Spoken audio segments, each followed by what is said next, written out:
दोस्तों आज के वीडियो में हम फंडामेंटल एनालिसिस पर हैं, सेकंड वीडियो है। और आज हम समझेंगे कि पीई रेशो क्या होता है विथ एग्जांपल। तो सबसे पहले हम बात करते हैं कि दोस्तों पीई रेशो क्या होता है। तो इसको समझने से पहले कुछ एग्जांपल्स हम लेंगे, क्योंकि एग्जांपल्स के माध्यम से बेहतर तरीके से हम पी रेशो को समझ सकते हैं। तो सबसे पहले दोस्तों बात करते हैं कि जो एसेट होता है, लाइबिलिटी होती है, ये दोनों अलग अलग चीजें होती हैं। तो अगर आपसे ये कहा जाए कि आपने मान के चलिए कहीं पर आपने एक घर खरीदा और उस घर की कीमत है, या आपने कोई जमीन खरीदी 10 करोड़ रुपए की आपके क्षेत्र में, आप जहां भी रहते हो इंडिया में, और आपसे ये कहा जाए कि आपने 10 करोड़ रुपए की जो आपके पास जमीन है, अगर आपको जरूरत पड़ जाए तो क्या आप उस जमीन को बेच सकते हो? अगर आपका आंसर वहां पर नहीं है कि जरूरत पड़ने के बाद भी हम उस जमीन को नहीं बेच सकते हैं, तो दोस्तों अगर आपने जो 10 करोड़ रुपए वो लगा के जमीन खरीदी थी कभी, और आपसे पूछा जाए कि वो आपके लिए एसेट है जमीन, या फिर वो आपके लिए लाइबिलिटी है, तो दोस्तों अगर जरूरत पड़ने पर आप उस जमीन को नहीं बेच सकते हैं, मतलब 10 करोड़ लगाने के बाद भी अगर आपने उस जमीन से कोई इनकम नहीं ली है, तो वो प्रॉपर्टी आपके लिए दोस्तों एसेट्स नहीं है। वो वाली प्रॉपर्टी आपके लिए एसेट्स नहीं है। क्यों? क्योंकि उसमें आपके लगे थे 10 करोड़ रुपए, लेकिन उससे आपको मिल कुछ नहीं रहा है, और यहां तक कि जब आपको जरूरत पड़ रही है तो आप उसको बेचने तक की हिम्मत नहीं जुटा पा रहे हैं। तो ऐसा क्यों हो रहा है आपके साथ में? वो ऐसा इसलिए हो रहा है क्योंकि आपका उस जमीन के साथ में इमोशंस जुड़ चुके हैं। आपके उस जमीन के साथ में इमोशन जुड़ चुके हैं, और जब आप इमोशनली किसी चीज से अटैच हो जाते हो तो वो चीज आपके लिए एसेट्स नहीं है। मतलब आपके पास करोड़ों की प्रॉपर्टी है, अगर जरूरत पड़ने पर आप उसको बेच नहीं सकते हो, या फिर उससे आप कोई रिटर्न नहीं ले रहे हो, तो वो प्रॉपर्टी आपके लिए एसेट्स हो ही नहीं सकती है। इसके बाद अगला एग्जांपल लेते हैं। जैसे घर में हमारी मम्मी के पास में, हमारी फैमिली के पास में ज्वेलरीज होती हैं गोल्ड की। तो जरूरत पड़ने पर क्या वो ज्वेलरी को आसानी से बेच सकती है? मतलब घर में अगर कुछ इमरजेंसी आ जाए और ये कहा जाए कि आप इस ज्वेलरी को अगर बेच दोगे तो इससे ये काम हो जाएगा, मतलब रिटर्न आ जाएगा, तो उस ज्वेलरी को महिलाएं मजबूरी में बेच तो देंगी, लेकिन बहुत आसानी से नहीं बेचती है। क्यों? क्योंकि उसमें उनके इमोशंस जुड़े होते हैं, क्योंकि वो उनके मतलब ज्वेलरी रहती है। वो उसको गोल्ड नहीं समझती महिलाएं। महिलाएं उसे क्या बोलती हैं? वो उनकी ज्वेलरी है। जैसे उनका मंगलसूत्र हो गया, उनके कंगन हो गए। तो पैसा तो लगा था उसको खरीदने में, लाखों में लगा होगा, लेकिन जब बात आती है कि जब इस खूब सारे पैसे लगा के इतना सारा गोल्ड खरीदा था, अब अगर जरूरत है उस गोल्ड से रिटर्न लेने की, मतलब कुछ इनकम हो जाए, तो क्या महिलाएं उसको आसानी से बेच देंगी? नहीं बेचेंगी। क्यों? क्योंकि वहां भी दोस्तों क्या है, इमोशन से जुड़े हुए हैं। तो यहाँ भी क्या एग्जाम्पल हो गया कि अगर आपका गोल्ड के साथ में भी इमोशन जुड़ा है, भले ही आपके यहाँ लाखों का गोल्ड रखा हुआ है, मतलब महिलाओं की ज्वेलरी रखी हुई है, लेकिन अगर जरूरत पड़ने पर उसे बेचने की बात हो तो उसे महिलाएं आसानी से नहीं बेचेंगी। तो गोल्ड क्या है? घर में जो महिलाओं के पास ज्वेलरी है, वो भी आपने अगर उसमें पैसा लगा भी दिया है तो, लेकिन आप उसे ये नहीं कह सकते कि वो आपके लिए वो आपके लिए एसेट्स है। मतलब एसेट्स का मतलब क्या? एसेट मतलब ये कि समय आने पर उस चीज को आप सेल करके आप उससे रिटर्न ले सको, या आप उससे प्रॉफिट ले सको। अगर आपके पास लाखों की प्रॉपर्टी है, लेकिन आपको जरूरत पड़ने पे आप उससे रिटर्न नहीं ले सकते, या आपको कोई एक फिक्स रिटर्न नहीं आ रहा है, तो वो आपके लिए रिटर्न एसेट नहीं कहलाएगा। इसी तरह से एक और एग्जांपल लेते हैं प्रॉपर्टी का। बहुत सारे लोग क्या करते हैं कि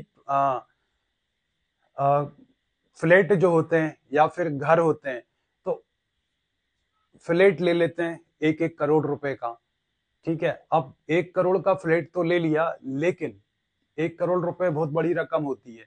तो 1 करोड़ का अपने जिस एरिया में वो रहते हैं वहां पर उन्होंने फ्लैट ले लिया 1 करोड़ रुपए का।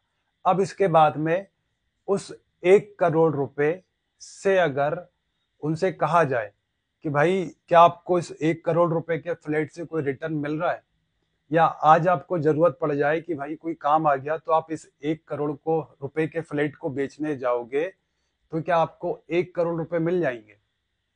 तो ये, अगर उस फ्लैट को बेचने के बाद, अगर वो जिस व्यक्ति ने फ्लैट खरीदा था कभी 1 करोड़ रुपए का, और अगर उससे कहा जाए कि इस फ्लैट को आप बेच दो, 1 करोड़ में लिया था और अगर आज आप बेचोगे, तो क्या 1 करोड़ रुपए से बढ़ के आपको इसमें पैसा मिल जाएगा, या फिर 1 करोड़ रुपए भी आप बेच करके निकाल सकते हो क्या? और वो व्यक्ति अगर मना कर दे कि मुझे नहीं, मैं भाई इसको बेच नहीं सकता हूं, तो वो वाला जो फ्लैट है 1 करोड़ रुपए लगाने के बाद भी उस व्यक्ति के लिए वो एसेट नहीं कहलाएगा। इसके बाद में दोस्तों जो अगली चीज है सीखने वाली, वो ये है कि इंडिया में एक स्टैंडर्ड रेट होता है। मतलब अगर आपके पास 1 करोड़ रुपए का फ्लैट है, कितने का? 1 करोड़ रुपए का फ्लैट है, तो उसको अगर आप रेंट पे दे देते हो, मतलब किराए पे दे देते हो, चलो भाई आपको बेचना नहीं है, आपने 1 करोड़ का फ्लैट लिया था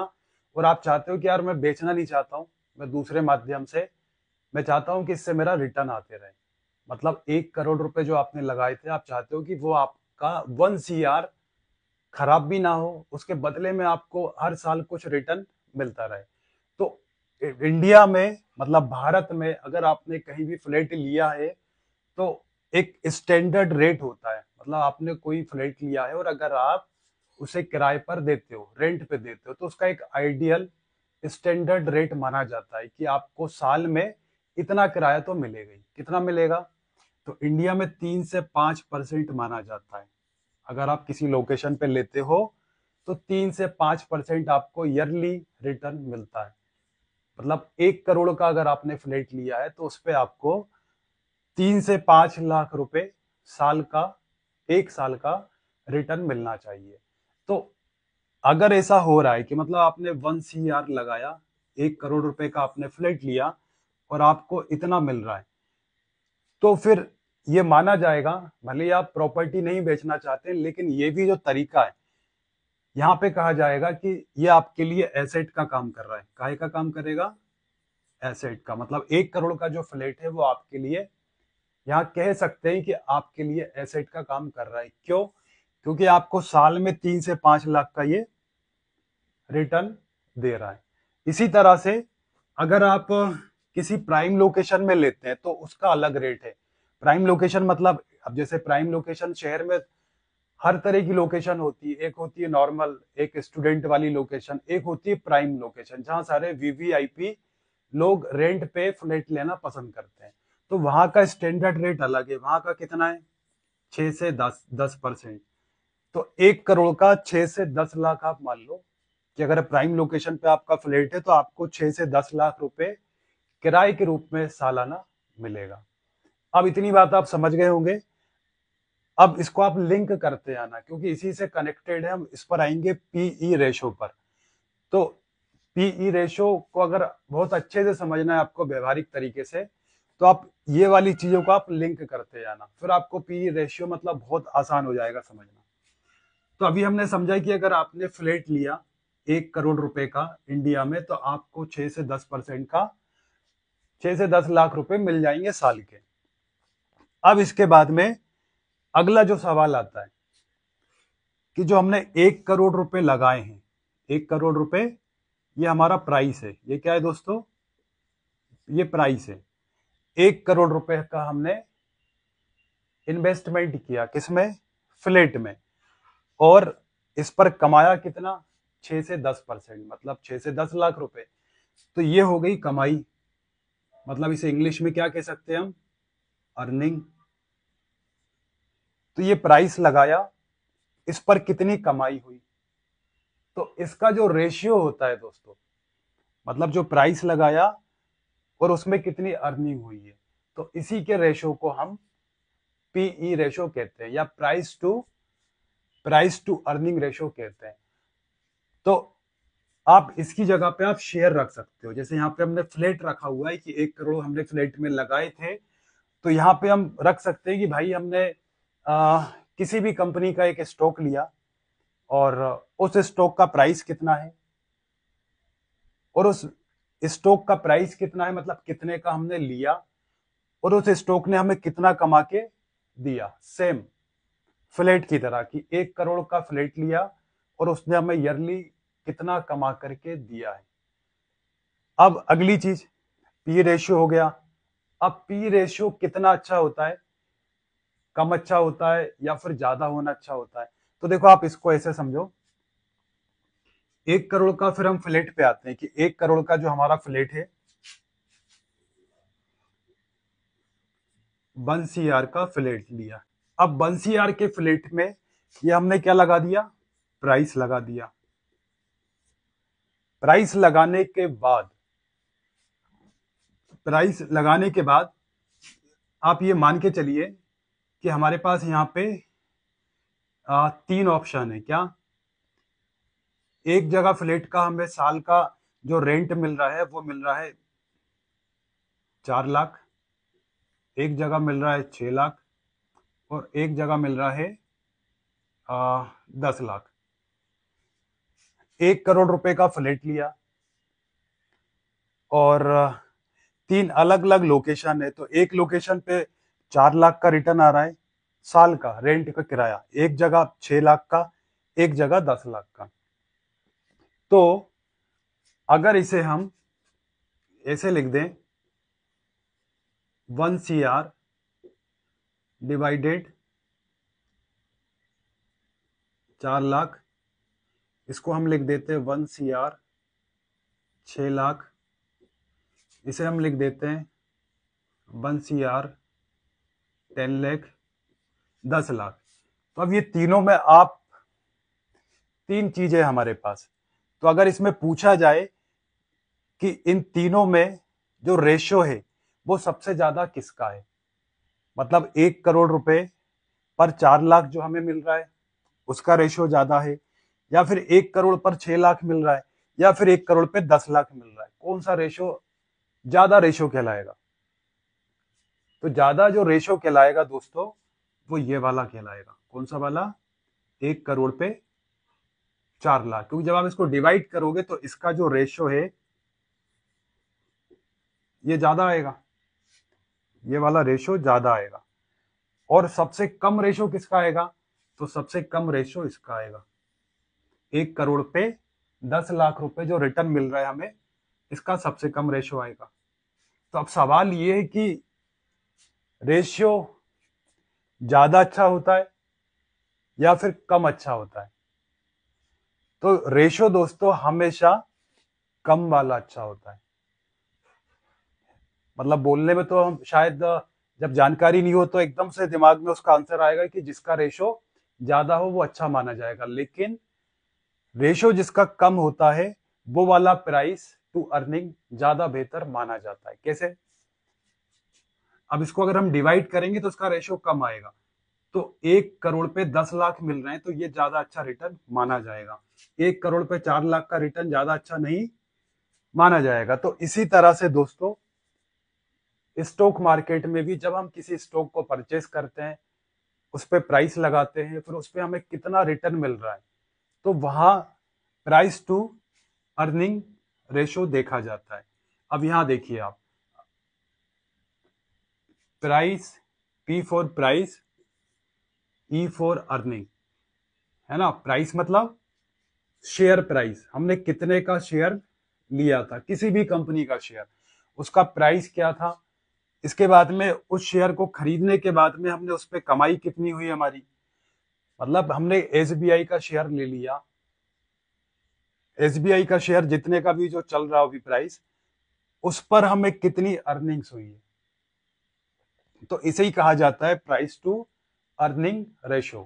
price to earning ratio, share का प्राइस और उस शेयर के प्राइस, वो शेयर हमें कितने रुपए कमा के दे रहा है। मतलब अगर 100 रुपए का प्राइस, 100 रुपए का कोई हम शेयर लेते हैं तो 100 रुपए पर वो हमें कितने रुपए कमा करके दे रहा है, उसे ही हम बोलते हैं प्राइस टू अर्निंग रेशो, है ना दोस्तों। तो इतना आपको समझ में आ गया होगा। और ये तो हमने समझ ही लिया कि प्राइस पीई ज्यादा अच्छा होता है कि कम अच्छा होता है। तो किसी भी कंपनी का प्राइस टू रेशो जितना कम होता है, किसी भी कंपनी का प्राइस रेशो जितना कम होता है, उतना वो स्टॉक अच्छा माना जाता है। अब इसको देखते कैसे हैं? भाई शेयर तो बहुत सारे हैं, तो करना कुछ नहीं होता इसमें। जैसे कि मान के चलो अलग अलग सेक्टर वाइज कंपनीज होती है। जैसे बैंकिंग सेक्टर अलग होता है, इसके बाद में फार्मा सेक्टर अलग होता है, आईटी सेक्टर की अलग कंपनियां होती हैं, तो टेक की अलग कंपनियां होती हैं। तो जैसे मान के चलिए आपको बैंकिंग सेक्टर में, मतलब सवाल यही आएगा दिमाग में कि ये समझ तो लिया हमने कि प्राइस टू अर्निंग रेशियो होता क्या है, लेकिन इसका इस्तेमाल कैसे करेंगे? जब हमको शेयर खरीदना होगा तो कैसे इसका इस्तेमाल होगा? सिंपल सी बात है। आपको मान के चलिए आपको बैंकिंग आपको किसी बैंकिंग सेक्टर में शेयर खरीदना है, आपको किसी भी बैंक का शेयर खरीदना है। तो बैंक तो बहुत सारी हो गई, एसबीआई का भी स्टॉक मार्केट है में लिस्टेड है, आईसीआईसीआई भी है, एचडीएफसी, पंजाब नेशनल बैंक, ऐसी बहुत सारी बैंक है। तो उन बैंकों में सबसे अच्छी बैंक कौन सी है जो आपको ज्यादा रिटर्न देगी, मतलब आपने जितना पैसा लगाया उससे ज्यादा कमा करके देखेंगी? क्योंकि जब आप शेयर मार्केट में पैसे लगाने जाओगे, किसी बैंक का शेयर, हम बैंक की बात कर रहे हैं, किसी भी उसमें हो सकता है सेक्टर में, तो अगर बैंकिंग सेक्टर में आपको कोई कंपनी का चूज करना है कि भाई मुझे कैसे पता चलेगा कि इतनी सारी बैंक हैं, सभी शेयर मार्केट में लिस्टेड हैं, तो उन सभी बैंकों में सबसे अच्छी बैंक कौन सी है कि जिसमें मैं 100 रुपए लगाऊं और वो 125 रुपए हो जाए, 150 हो जाए या 200 हो जाए, सब यही चाहते हैं कि पैसा बढ़ के मिले। तो ये पता कैसे चलेगा? तो ये पता करने के लिए आपको जैसे बैंक देखना है, तो आप बैंक बैंक जितनी भी बैंक्स हैं उन सभी को मिला करके एक सेक्टर बना दिया, उसका नाम रख दिया बैंकिंग सेक्टर। तो और इसी तरह से अगर आप मान के चलो दवाइयों के क्षेत्र में आप देखना चाहते हो, कोई शेयर खरीदना चाहते हो, तो जितनी भी दवा बनाने वाली कंपनियां हैं उनको एक सेक्टर में रख दिया कि भाई ये है फार्मा सेक्टर। अब जितनी भी टेक्नोलॉजी वाली कंपनियां होती, तो जो टेक से रिलेटेड काम करती हैं, तो उन सभी का नाम रख दिया आईटी सेक्टर वाली कंपनियां। तो इसी तरह से अगर हमें बैंक, बहुत सारी बैंकों में किसी एक बैंक का पता करना है कि कौन सी बैंक हमें ज्यादा पैसे कमा के देने वाली है, तो इसके लिए हमें करना क्या है? बैंकिंग सेक्टर आपको ओपन करना है वेबसाइट पे जाके, और वहां पर आपको जितनी भी जो बैंक्स दिख रही है, जितनी भी बैंक्स दिख रही है, तो उनमें आपको सबका आपको पीई रेशियो चेक करना है। क्या चेक करना है? पीई रेशियो, मतलब कितना पैसा लगाने के बाद कितनी अर्निंग हो रही है। तो उन बैंकों में सबसे ज्यादा जो आपको अर्निंग दे रहा हो, आप जब देखेंगे सेक्टर में, बैंकिंग सेक्टर में, तो वहां बहुत सारी आपको बैंक्स दिखेंगी। तो आपको देखना है कि भाई इस सेक्टर में, बैंकिंग सेक्टर में, ऐसी कौन सी बैंक है जो सबसे ज्यादा कमा के दे रही है। अब वो पता कैसे चलेगा? तो उसके लिए आपको पीई रेशियो देखना पड़ेगा। क्या देखना पड़ेगा? सभी बैंकों का पीई रेशियो। तो जिस बैंक का भी पीई रेशियो बैंकिंग सेक्टर में सबसे कम हो, क्या हो? सबसे सबसे कम हो, वो वाली बैंक आपके लिए सबसे अच्छी बैंक होगी इन्वेस्टमेंट के लिए। जिस कंपनी का पी रेशियो सबसे कम होगा, वो वाली बैंक बैंकिंग सेक्टर में आपके लिए इन्वेस्टमेंट के लिए सबसे अच्छी बैंक रहेगी। अब सवाल ये आता है कि जो पीई रेशियो है वो कम से कम कितना होना चाहिए? मतलब कम से कम, अगर ये बात तो समझ में आ गई कि हमें पी रेशियो देखना है जिसका सबसे कम हो, तो कितना कम हो, मतलब कितना कम सबसे अच्छा माना जाता है? तो सबसे जो अच्छा माना जाता है दोस्तों, पीई रेशियो, वो माना जाता है एक होना। कितना? एक। सबसे अच्छा अगर किसी का रेशियो 1 है, इजीली 1 मिलेगा नहीं आपको नॉर्मली किसी का, लेकिन अगर किसी का 1 है उसके सेक्टर में, तो ये माना जाएगा कि उसका पीई सबसे कम है, मतलब वो सबसे अच्छा स्टॉक हमारे लिए इन्वेस्टमेंट के लिए हो सकता है। और अगर किसी का पी रेशियो मान के चलो 100 है, कितना है, 100 है, तो वो उतने ही आपके लिए बेकार है।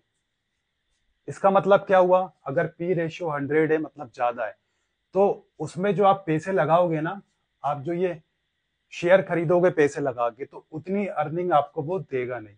अगर पीई रेशियो ज्यादा हुआ तो पी रेशियो हमेशा अपने को कम देखना है। कितना कम, अगर 1 मिल जाए तो उससे बेहतर तो कुछ हो ही नहीं सकता है, लेकिन इतना मिलता नहीं है। तो अगर आपको 5, 10, 12 इस तरह से देखने को मिलेगा, मतलब उस सेक्टर में सबसे कम रेशो। जैसे आपने 10 बैंक देखी अपनी फेवरेट, तो 10 बैंकों में जिसका पीई रेशियो आपको सबसे कम मिल जाए, मतलब वो वाली बैंक आपके लिए सबसे बेहतर बैंक मानी जाएगी। तो पी रेशियो आपको बहुत अच्छे से समझ में आ गया होगा। हमने एग्जाम्पल के माध्यम से समझा है पूरा डिटेल में। उसका फॉर्मूला ये है पी रेशियो का, है ना, पीई मतलब प्राइस, ई का मतलब होता है अर्निंग, टू रेशो, ये उसका फॉर्मूला है। शेयर प्राइस, जो शेयर खरीदा उसका प्राइस, डिवाइडेड अर्निंग्स पर शेयर। तो प्राइस टू अर्निंग रेशो को जब आप कोई भी किसी भी सेक्टर का किसी भी सेक्टर का स्टॉक खरीदने जाते हैं, तो उसके सेक्टोरल एनालिसिस में आप जाएंगे, तो वहां पर पी रेशियो उसी सेक्टर की जितनी और कंपनियां हैं सबसे कंपेयर किया जाता है, और वहां पे जिसका भी पी रेशियो सबसे कम होगा वो वाला मतलब शेयर आपके लिए बेस्ट है।